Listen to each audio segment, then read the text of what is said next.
Hi, I'm Greg Ulan with Reynolds & Reynolds, and this is Connected. Today I'm excited. I get to sit down with Jason Stein. Jason is the CEO and owner of Flat 6 Media. He's also the host of the Cars and Culture radio show on SiriusXM. It's on Business Channel 132. Jason actually moved over to SiriusXM about 2 years ago, not quite 2 years ago, and he's already got 10 million views on YouTube for his Cars and Culture show. Just a little under 2 years. Pretty impressive. Coming up on the 104 guest mark. But Jason, thanks so much for joining. I definitely appreciate it. Great. Thanks for having me on. Yeah, absolutely. So wanted to start just talking about guests because we actually, this podcast started in March of 2020 in my basement, bottom of my house, and like many podcasts did. But around the same time, you were at Automotive News. You were the editor of Automotive News at the time, I believe. And there was a podcast that you had started a few years before that. It was Weekend Drive, I think it was. And you had transitioned around that same period to Daily Drive.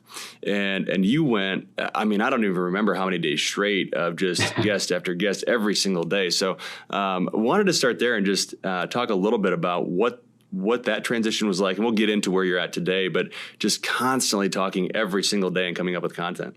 Well, first of all, I was much smarter when it was a weekly format because the only problem with doing daily is that it's daily. And your memory's right. So my last 8 years at Automotive News, I was the publisher, and we were doing Weekend Drive, which was something that was basically to serve an audience from a video standpoint on the weekends. Because what we found is that a lot of dealers really liked watching and consuming the content that we had on a Saturday or a Sunday.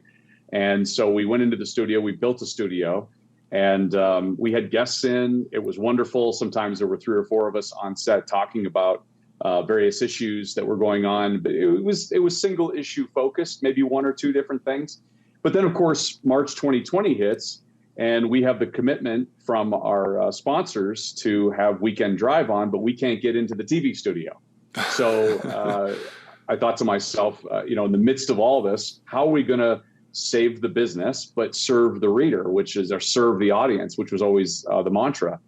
And podcasts were not as prevalent as they are now, but some were out there. So I started with an iPad in my closet, calling my son and seeing whether or not we could actually record on this iPad.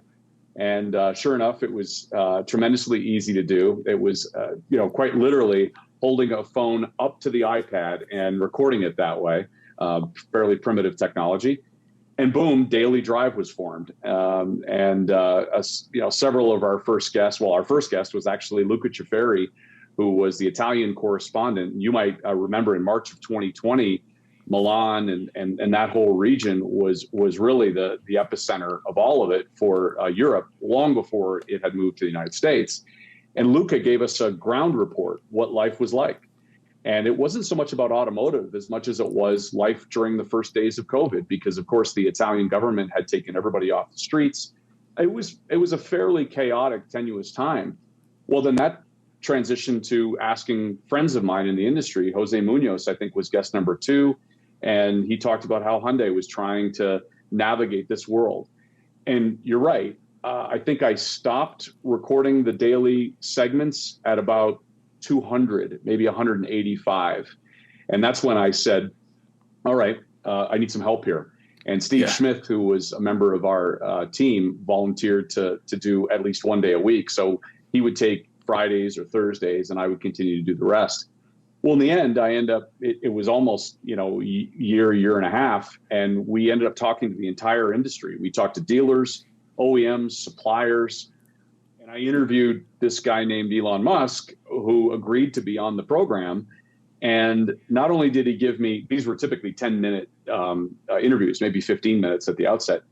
Well, when he and I were done talking, he had given me 75 minutes. And at that point, we thought, nobody had talked to Musk. I was one of the few folks to talk to Musk, even at an event that we had done a few years prior. Mm-hmm. We split it up into 3 shows. And the most gratifying thing that I heard during that time was no one was traveling. many people were isolated. Very few people were going anywhere, but they appreciated Daily Drive because it was their connection to the industry. And in, again, not extended formats, but a very tightly controlled interview segment. And it was great because I could just ask friends of mine in the industry if they wanted to be a part of it. And pretty soon they were coming to me and saying that they wanted to be a part of it. Yeah, that's great. That's great. And clearly you found some personal fulfillment too, right? Because then, if you fast forward a couple of years and you make a transition personally for yourself and your career to join SiriusXM, start your own show there. Talk a little bit about that maybe too. And I guess what about just talking to people? And you do this, and you've done this for a long time on stages, and now through your radio show, and you have a couple of different podcasts that you host beyond Cars and Culture as well.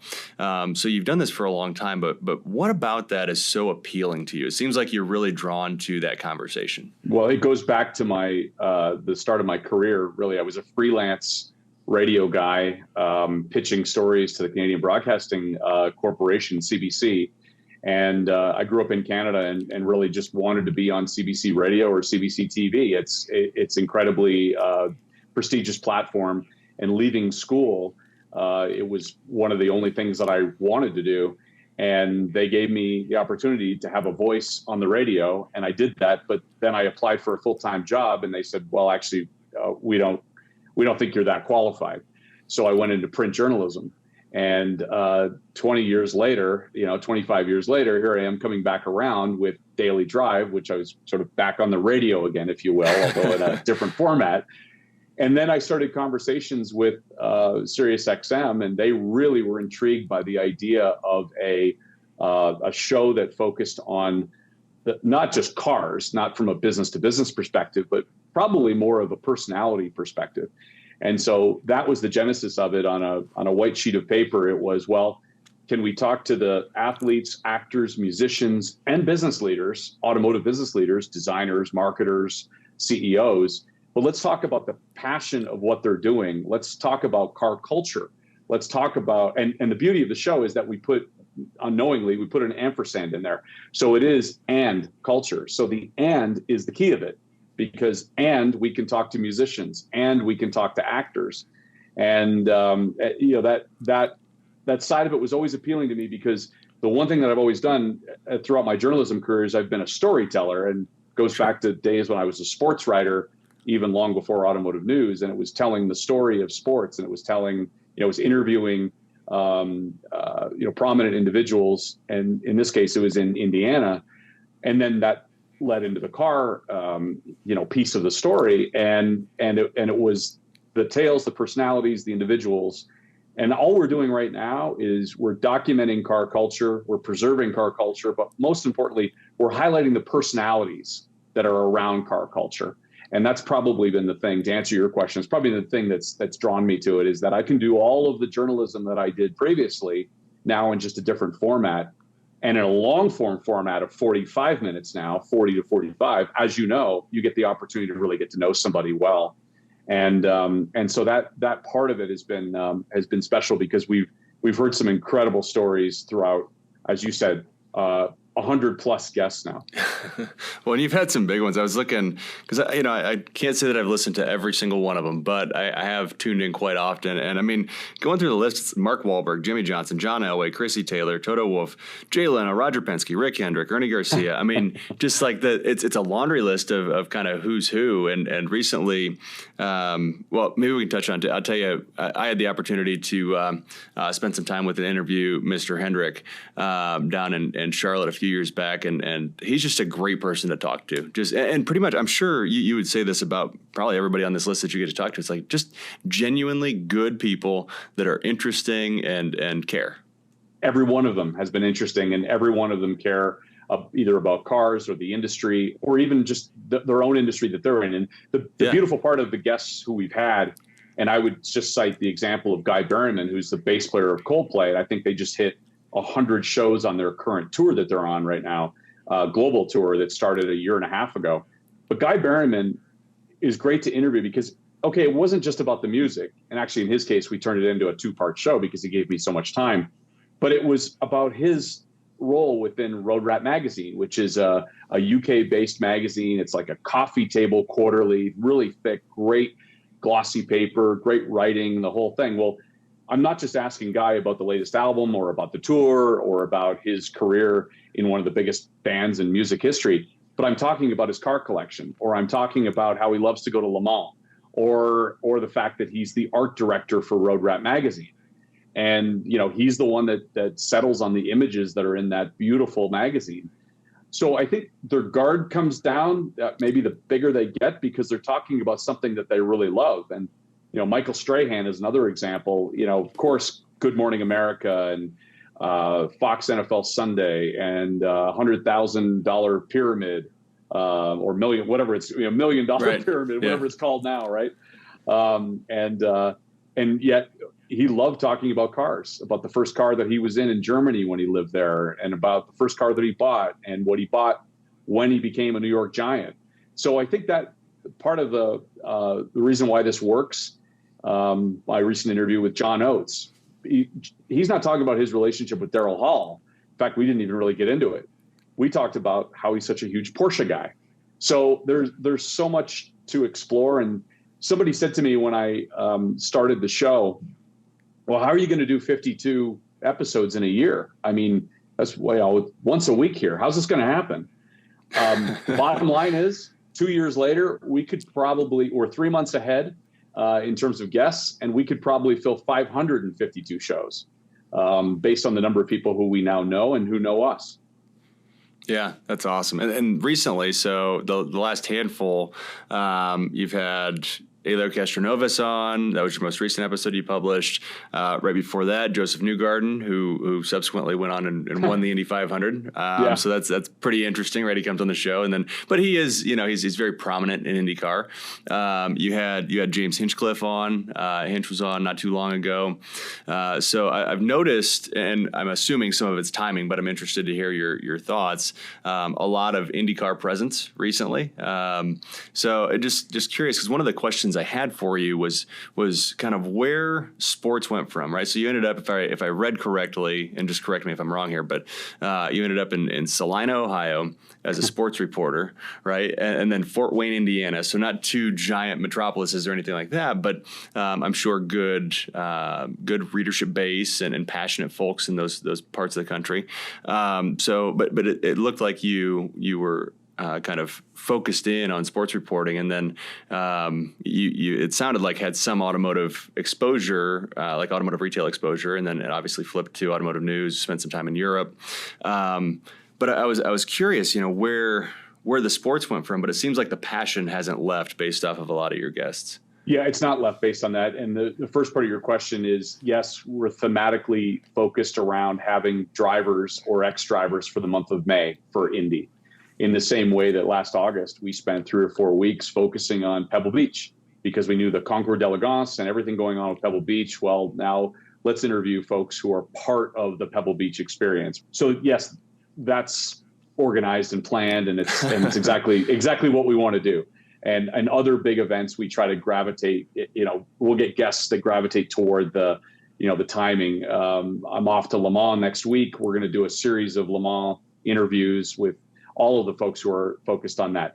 But on the sports front, the second part of your question, yeah, I mean, I was a sports guy. I covered Peyton Manning's first few years as an Indianapolis Colt, covered the Pacers as they were making their way through the playoffs with Larry Bird and Isaiah Thomas as coach during that time. But most importantly, I covered racing. I mean, it's Indiana, right? So it's the Indy 500. At that point, it was the month of May. So we spent a ton of time down there interviewing IndyCar drivers. And also, while I was in Fort Wayne, the Brickyard 400 came to be. And so spent a lot of time with the NASCAR folks then on the other side of it, usually in August. Formula One was at Indianapolis at that time, at a time when very few people cared in America about Formula One. Let me tell you, this was not Drive to Survive. I mean, it lasted for a few years in Indianapolis and then just didn't work anymore, despite all the track improvements and everything they did to try to accommodate Bernie Ecclestone and the drivers and all of that drama. But yeah, the sports was always there. I was always a sports guy, loved writing about sports. And then I started this thing called a car column for the Sunday paper of the Fort Wayne Journal-Gazette. And lo and behold, I mean, manufacturers were sending cars to my doorstep because they wanted to see the car review in the following Sunday's issue, because there was a lot of car advertising. This is pre-cars.com, or just at the start of it, Kelley Blue Book and, all Auto Trader. This is when car dealerships bought advertising. And so they needed content for the Sunday business page, and what better than a car column? So that actually led to Automotive News, and then everything else that you just shared. But is to come back to doing sports now, sports and cars. It's just a natural. I mean, I love drivers. I love racing. We've had a great run on the program talking, with Toto Wolff of Mercedes-Benz and Zach Brown, and host of either NASCAR owners, Joe Gibbs. Mr. Hendrick was on the program as one of the early guests, as you mentioned, told a wonderful story about his life, which is somewhat hard to believe, all the incredible success coming from a very humble start. And it just goes on and on. We've had Stefano Domenicali, the head of Formula One. We've had folks who were part of ESPN, who launched, effectively led to Drive to Survive. Sean Bratches was one of those executives. So it's been great. The synergy of all of it. And as I said, we don't have we're not looking for guests anymore, including a funny thing today. Had somebody reach out to say, do we want to talk to one of the top female wrestlers of WWE? I'm not sure what the car connection is there, but we'll look into it. Oh, that's good. That's good. So did you make it down for the Indy 500 this year? No, I didn't. We had some other plans during this Memorial Day weekend, but I've probably been to Indianapolis as a writer, and then as a fan probably more times than I can really remember in the whole mix. Probably at least 10 to 15 times. So it's okay. I mean, it's there's a lot going on in Indianapolis, and I'm sure maybe next year we'll find our way there. Yeah. Yeah, no, it's a special place, a different environment. And it was a great race this year too. It was a little too much stop and start at the end, but it was exciting if nothing else. And Joseph won. He's got right. The magic.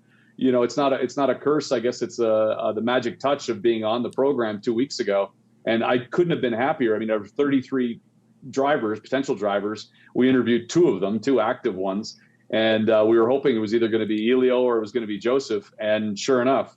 So look for a follow-up from that conversation coming soon. Yeah, that'd be great. Now, have you seen the documentary series that Penske Entertainment? It's on the CW. It's called 100 Days to Indy. Have you seen that one? Yes. Okay. What'd you think? I mean, they still have a couple more episodes to go. The way they timed it out, they'll have a couple episodes here after the race. But I was intrigued. I thought it was well done. But I'm curious what your thoughts are. I mean, behind the scenes of any of these sports has become just the thing now, right? Whether it's tennis or golf, Drive to Survive, especially during COVID, really hit on a thread there. And what's the most compelling thing about this? It's not just the behind the scenes stuff, but it's the storylines, and it's the actors, and it's the protagonists, and those who are part of the spectacle that you can get to know maybe a little bit more. And in 1982, I was on the streets of Detroit with my parents watching the first Detroit Grand Prix, Formula One Grand Prix, go to the streets of Detroit.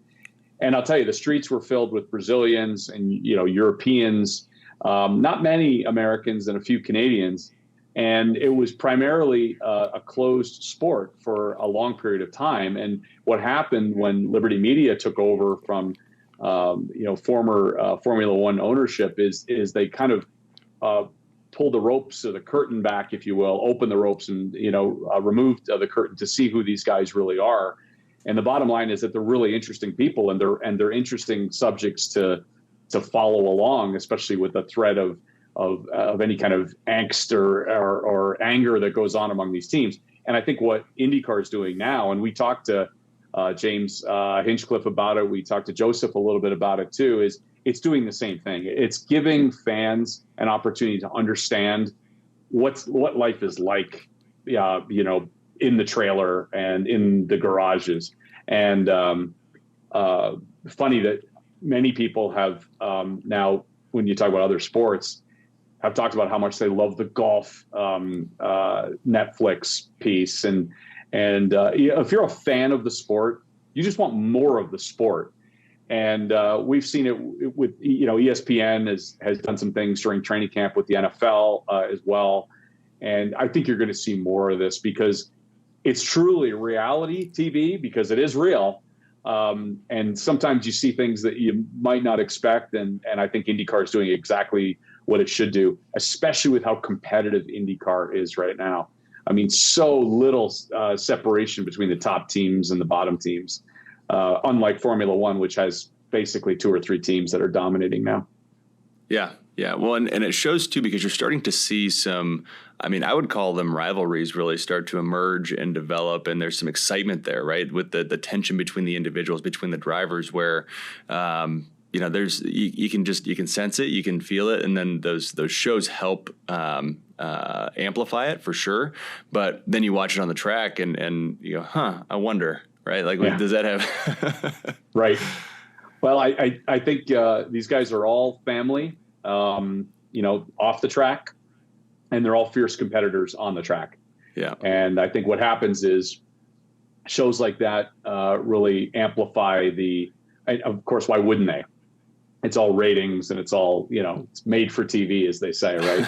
So, showing all of the stuff where they maybe don't get along is way more interesting than the stuff where they all, are hand in hand, arm in arm.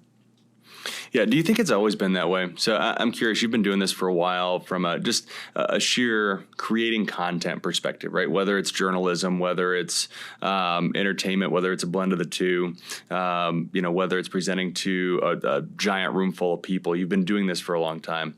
When you think about the evolution of content in general, right? And the public consuming information, do you think that's changed over time, or has there always been that common thread and that desire of elements that draw people in, elements to a story that make it a really, really good story? Well, until ChatGPT puts us all out of work, I think a great story is going to be a great story.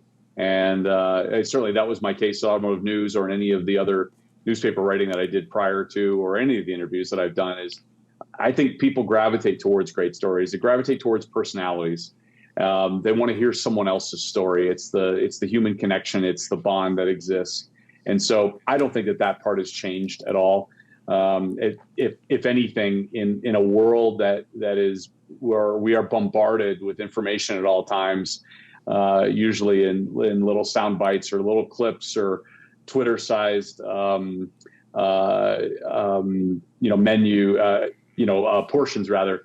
It is 100% true that having something that differentiates yourself from that world is going to stand apart. And that's where a great, compelling story. As far as journalism goes, you see the New York Times is still doing extremely well because especially on the weekend, because it offers long form journalism. It offers the chance to really dive into a subject that is not just bite-sized, because I think ultimately now we may be getting a little tired of the bite-sized Instagram, Facebook, Twitter, Snapchat world, where there are only there's only so much of that we can take without really understanding truly the depth and the knowledge of something. And that's what I love about the radio program too, is that we're able to through these interviews, we're able to hear from Mercedes boss, Formula One boss Toto Wolff, talk about how he was with his sister on the bus after they got kicked out of school. Because they couldn't afford to go to school anymore when, he was in his, early teens. I mean, that's not something that would be appetizing in a short form Twitter environment. But listening to Toto talk about that, or listening to Rick Hendrick talking about the day that he heard that his son had died and his family had died in the plane crash. That's the compelling stuff, the detail, the personalities is really what ultimately wins out. And it's not anything that AI is ever going to replace. I'm convinced of that, because you have to have the human interaction. Yeah, and that connection, that interaction, I think carries across pretty much everything we do, right? I mean, when you certainly think about journalism, and you think about telling stories, and you think about any sort of media, but at the same time, every connection, and I want to shift gears a little bit to auto retail, just because of your experience, both in the past and what you're doing today with the Feldman Automotive Group and a few other things that you have your hands into. But that personal connection is always so important, and it kind of grounds us. I think all of us, and how we interact may be different, but the interaction's there, and that's what kind of grounds everything that we do. So I agree with you. There's those elements that personality makes all the difference in the world. Yeah, the dealer in an auto retail context, the dealer makes the difference. You can have, I mean, if anything, COVID has proven the fact that dealerships are now more important than ever, because it was a connection to the sale. It was an explanation of the product that's being purchased. It was running through F&I options, or getting your car serviced, or any of those things. And dealers have gotten really smart about connecting with consumers, meeting consumers where they are now. That's become the operative phrase, right? Is how can you meet consumers where they are, whether it's online to start a transaction, or whether it's in the store after the transaction has already been consummated and now it's delivery time, and let's explain how the new EV works. But there's no doubt that yes, data is more important than ever, and COVID proved that the consumer was definitely in charge, and the consumer wanted more data, and indeed wanted to make that point of sale a much more efficient process. That's happened, no question. But dealers have also learned, and auto retail has changed to the point where they understand what a consumer wants in that part of the journey, and will meet them wherever they are in that part of the journey. And maybe it is midway through, or maybe it is at the end. And certainly on the service side, dealers have become much more focused on trying to make sure that a customer's happy, so that they come back for repeat business. And I think we learned a lot of lessons in the last few years, and one of them is that consumer one-to-one element is not going away at any time soon. And in fact, has been sharpened, skills have been sharpened, and there's a greater tendency from a dealer's perspective to tune into what the consumer's needs are, because we're not going back. There's no way this is going backwards. Right. People aren't going to stop ordering Amazon. And let's face it, the first form of delivery, in whatever form it was, going back, I don't know, 1,000 years or 500 years, was a donkey loaded with stuff going to a destination. Okay, well, there's your first DoorDash, right? There's your first Amazon. And that original form of serving the customer, in whatever primitive form it was, has now rapidly advanced. And the Amazons of the world and the DoorDashes have their place, but dealerships have their place as well, especially given the price of new vehicles now, at the record price. Obviously hovering around $50,000 per new vehicle sold average. That's not something that's going to be an Amazonized experience.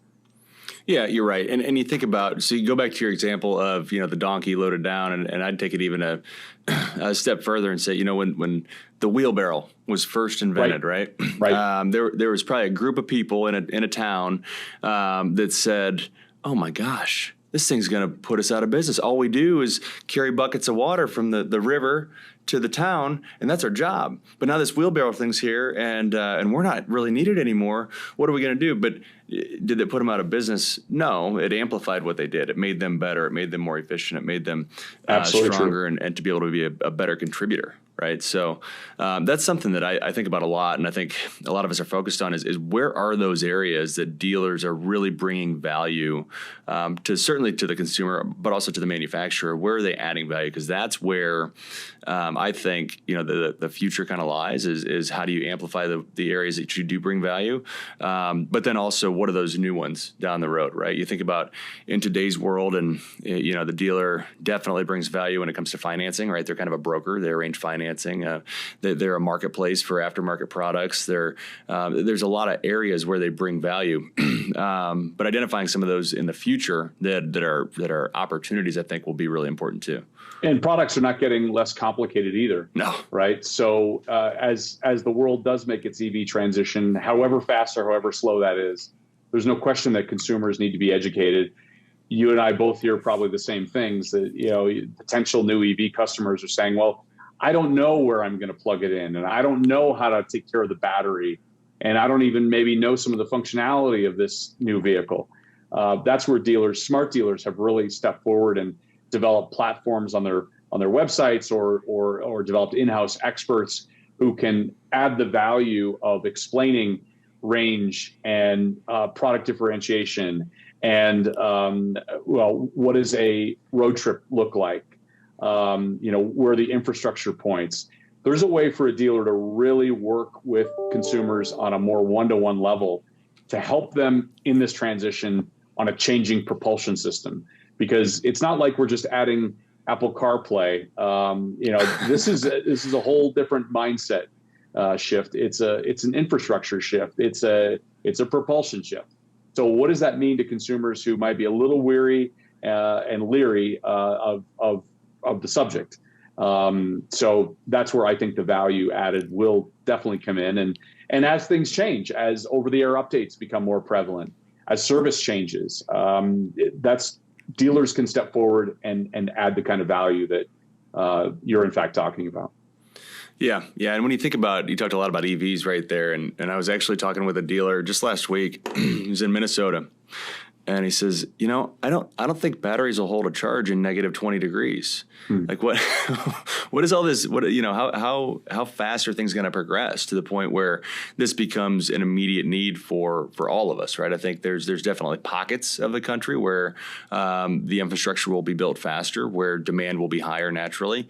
But I think it's important for all of us to remember that this isn't a universal thing, right? This isn't, at the manufacturer level, there's a lot of talk around, moving to EVs and being all EV by a certain point. But I think when we take a step back, the reality is we're going to see pockets of acceptance and pockets of utilization that far outpace the overall average, and then some that far lag behind the overall average. Well, and you're already seeing some automakers walk back comments and saying, internal combustion engine vehicles will be here for a lot longer than what we may have said before. And you see parts of the European Union saying, well, maybe if we modify a gasoline engine to be a little bit more efficient, is there a hybrid path we can take? And of course, Toyota's been very upfront about the fact that they believe that hybrid is a great solution. And Jack Hollis recently spoke at an event that I moderated and pointed out the fact that the United States, from a carbon footprint perspective relative to EVs, makes up a very, very small portion of the world's carbon emissions issues. So, these things all are they're platitudes, right? They're points in time. It's a vision. I get it, and much of it was a reaction to what occurred, of course, with Volkswagen and diesel and Dieselgate, which trials are still going on over this right now, with former executives. So it lingers still. And of course, Volkswagen's made a wholesale change to completely say, we're out.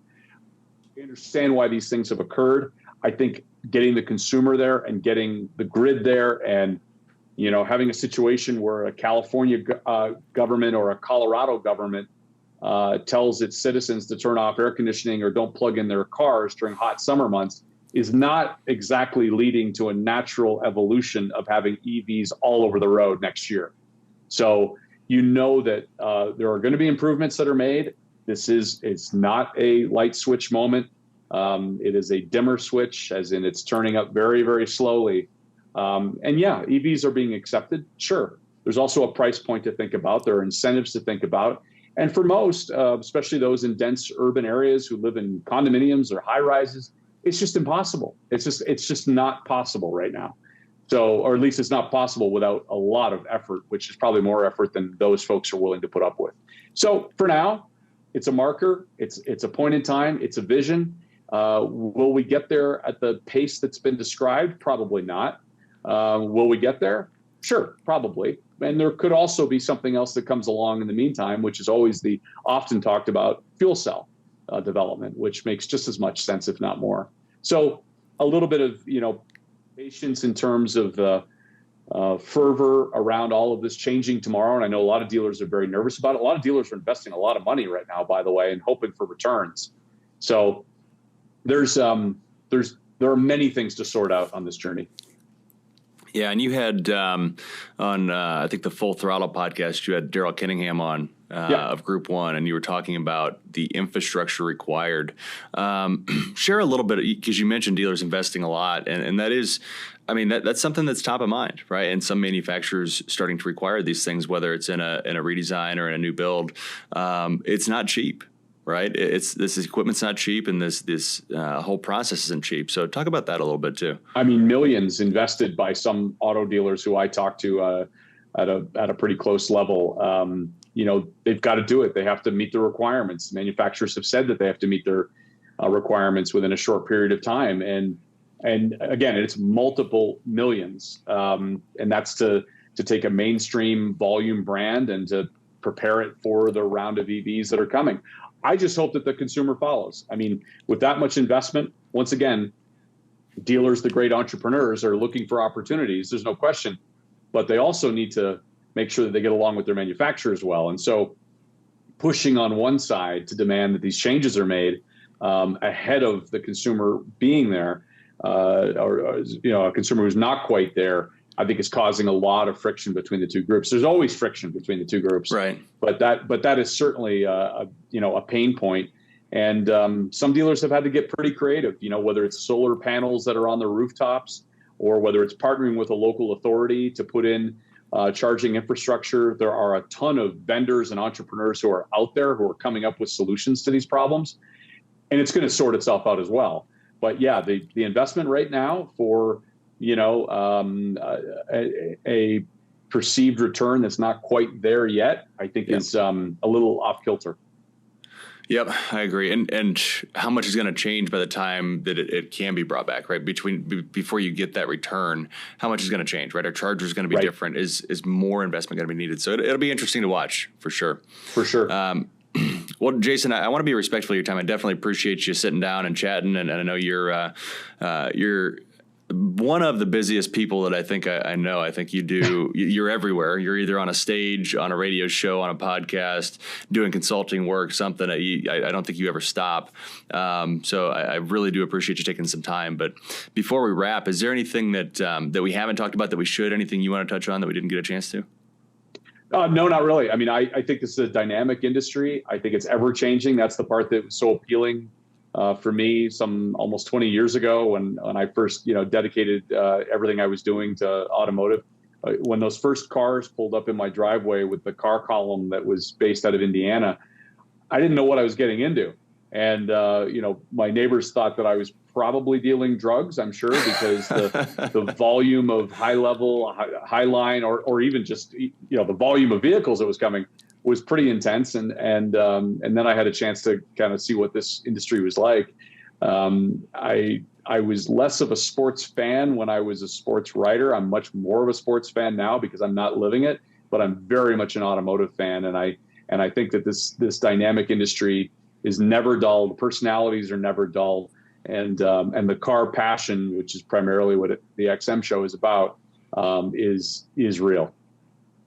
No, that's great. Well, again, I can't say thank you enough for taking the time to join. Really appreciate your perspective, and I hope we get to catch up again soon.